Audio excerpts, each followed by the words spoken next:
നമസ്കാരം. നാളെ ശനിയാഴ്ചയും വാവും കൂടി വരുന്ന ദിവസം. കർമ്മഫലത്താൽ ബുദ്ധിമുട്ടുകളും തടസ്സങ്ങളും ജീവിതത്തിൽ അനുഭവിക്കുന്നവർക്ക് പെട്ടെന്ന് ജീവിതത്തിൽ മാറ്റങ്ങൾ വന്നു ചേരുന്ന ദിവസം. നാളത്തെ ബലിതർപ്പണത്തിലൂടെ ഇത്തരത്തിലുള്ള സൗഭാഗ്യങ്ങൾ നിങ്ങളുടെ ജീവിതത്തിലേക്ക് വന്നു ചേരും. കൂടാതെ ശ്രാവണ മാസത്തിലെ ശിവരാത്രിയാണ് നാളെ. ബലിതർപ്പണം കൂടി വരുന്ന നാൾ എന്ന പ്രത്യേകതയുണ്ട്. അതിനാൽ തന്നെ ഇന്നേ ദിവസം ചില കാര്യങ്ങൾ ചെയ്യുന്നത് ശുഭകരമാകുന്നു. എന്നാൽ ഏവർക്കും ഇത്തരത്തിലുള്ള കാര്യങ്ങൾ ചെയ്യുവാൻ സാധിക്കണം എന്നില്ല. അങ്ങനെയുള്ളവർ ചെയ്യേണ്ടതായ ചില കാര്യങ്ങളെക്കുറിച്ചും ബലിയിടുന്നവർ ശ്രദ്ധിക്കേണ്ടതായ ചില കാര്യങ്ങളെക്കുറിച്ചും ഈ വീഡിയോയിലൂടെ വിശദമായി തന്നെ മനസ്സിലാക്കാം. എന്നാൽ ഈ കാര്യങ്ങൾ ശ്രദ്ധിക്കാതെ ബലിയിട്ടാൽ നിങ്ങൾക്ക് വിചാരിക്കുന്നതായ ഫലങ്ങൾ ലഭിക്കണം എന്നില്ല. നാളെ നടത്തുന്ന വിശേഷാൽ പൂജകളിൽ ഉൾപ്പെടുത്താൻ ആഗ്രഹിക്കുന്നവർ പേരും ജന്മനക്ഷത്രവും കമന്റ് ബോക്സിൽ രേഖപ്പെടുത്തുവാൻ ശ്രമിക്കുക. ബലി തർപ്പണം. പിതൃക്കളുമായി രക്തബന്ധമുള്ള ആർക്കും കർക്കിടക വാവുബലി അർപ്പിക്കാം. എന്നാൽ അച്ഛനോ അമ്മയോ രണ്ടുപേരുമോ മരിച്ചു പോയവരാണ് സാധാരണ ബലികർമ്മങ്ങൾ അനുഷ്ഠിച്ചു പോരുന്നത്. പിതൃക്കൾക്ക് ഭക്ത്യാചാരപൂർവം ഭക്ഷണവും പൂജയും അർപ്പിക്കുക എന്നതാണ് ബലി കൊണ്ട് അർത്ഥമാക്കുന്നത്. ചടങ്ങുകൾ ചെയ്യാൻ മനസ്സും ശരീരവും കർമ്മവും വ്രതത്തിലൂടെ ശുദ്ധീകരിക്കണം എന്ന് നിർബന്ധമുണ്ട്. ഇതിന് ഒരിക്കൽ വ്രതം എന്നാണ് പറയുക. മത്സ്യം, മാംസം, മദ്യം, പഴകിയ ഭക്ഷണം എന്നിവ ഈ സമയം കഴിക്കാൻ പാടുള്ളതല്ല. വ്രതം 48 മണിക്കൂർ വേണം എന്നാണ് ആചാര്യപ്രകാരം പറയുന്നത്. തർപ്പണം ചെയ്ത് തുടങ്ങിയാൽ തർപ്പണം കഴിയുന്നതുവരെ ഭക്ഷണം കഴിക്കുന്നതിനോ വെള്ളം കുടിക്കുന്നതിനോ അനുവാദമില്ല, അഥവാ അത്തരത്തിൽ ചെയ്യാൻ പാടില്ല എന്നാണ് പറയുക. എന്നാൽ ആർത്തവ ദിനങ്ങളിൽ സ്ത്രീകൾക്ക് ബലിതർപ്പണം നടത്തുവാൻ ഒരുങ്ങരുത്. അത് ശുഭമല്ല. പൂജയ്ക്കായി വേണ്ട ചില കാര്യങ്ങളുമുണ്ട്.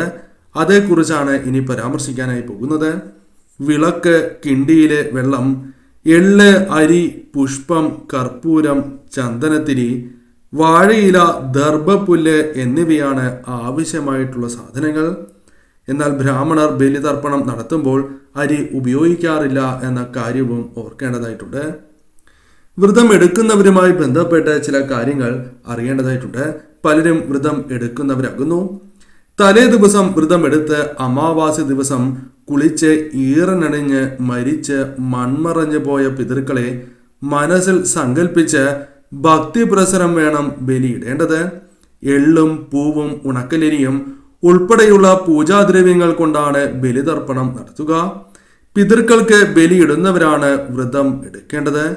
ഇവർ വ്രതം തെറ്റിച്ചാൽ പിതൃക്കൾ ബലിയെടുക്കില്ല എന്നും അവരുടെ ആത്മാവിന് ശാന്തി കിട്ടില്ല എന്നും പ്രായമായവർ പറയാറുണ്ട്. അതിനാൽ ആ കാര്യവും പ്രത്യേകം നിങ്ങൾ ഓർത്ത് തന്നെയാണ് ബലി അർപ്പിക്കേണ്ടത്.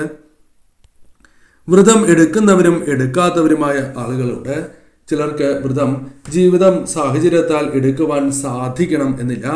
അത്തരത്തിലുള്ളവരും ശ്രദ്ധിക്കുക. സൂര്യോദയത്തിന് മുൻപായി തന്നെ നിങ്ങൾ കുളിക്കേണ്ടത് അനിവാര്യമാണ്. ശുദ്ധ വസ്ത്രം തന്നെ അഥവാ ശുഭവസ്ത്രം തന്നെ ഇന്നേ ദിവസം നിങ്ങൾ അണിയുക. പ്രത്യേകിച്ചും ഇന്നേ ദിവസം ചില നിറങ്ങൾക്ക് പ്രാധാന്യമുണ്ട്. സാധിക്കുന്നവർ ആ നിറത്തിലുള്ള വസ്ത്രങ്ങൾ തന്നെ അണിയുക. നീല, വെള്ള എന്നീ വസ്ത്രങ്ങൾ ഇന്നേ ദിവസം അണിയുന്നത് ശുഭമാണ്. അഥവാ ഈ നിറത്തിലുള്ള വസ്ത്രങ്ങൾ അണിയുവാൻ ശ്രമിക്കുക. എന്നാൽ സുമംഗലികൾ വെള്ള മാത്രം വരുന്ന വസ്ത്രം ധരിക്കുവാൻ പാടുള്ളതല്ല. ആ വെള്ള നിറത്തിൽ മറ്റു ചില നിറങ്ങൾ കൂടി വരുന്നതാണ് ശുഭം. സുമംഗലികളായ സ്ത്രീകൾ പ്രത്യേകമായ ചില കാര്യങ്ങൾ ഇന്നേ ദിവസം ശ്രദ്ധിക്കണം എന്നാണ് പറയുക. അതേക്കുറിച്ചാണ് ഇനി പരാമർശിക്കാനായി പോകുന്നത്. സുമംഗലികൾ കൺമഷി നിർബന്ധമായും അഥവാ കണ്ണ് എന്ന് നിർബന്ധമായും എഴുതേണ്ടത് അനിവാര്യമാണ്. ആ കാര്യം പ്രത്യേകം ഓർക്കുക. സിന്ദൂരം ഇന്നേ ദിവസം സ്ത്രീകൾ തീർച്ചയായും അണിയണം. പൊട്ട് അണിയേണ്ടത് അനിവാര്യമാണ്. വള അണിയണം. അതേപോലെ തന്നെ താലിമാല നിർബന്ധമായും അണിയണം എന്നാണ് പറയുക. ഈ കാര്യങ്ങൾ അണിയുന്നതിലൂടെ ഒരു സ്ത്രീക്ക് പ്രധാനമായും വന്നു ചേരുന്നത് ദീർഘായുസാണ്. ദീർഘായുസോടെ തന്നെ മുന്നോട്ട് പോകുവാനും അവരുടെ ദാമ്പത്യ ജീവിതത്തിൽ ഉയർച്ചയും, കലഹങ്ങൾ അല്ലെങ്കിൽ പല വിധത്തിലുള്ള പ്രശ്നങ്ങളുണ്ട് എങ്കിൽ അത് ഒഴിവാക്കുവാൻ പിതൃക്കളുടെ സഹായത്താൽ അനുകൂലമായ ഫലങ്ങൾ വന്നു ചേരുവാനും ഇങ്ങനെ ചെയ്യുന്നത് ഉപകരിക്കുന്നതാണ്. ബലിയിടുന്നവർ ക്ഷേത്ര ദർശനം ബലിതർപ്പണത്തിന് മുൻപ് പാടില്ല എന്ന കാര്യവും പ്രത്യേകം ഓർക്കുക.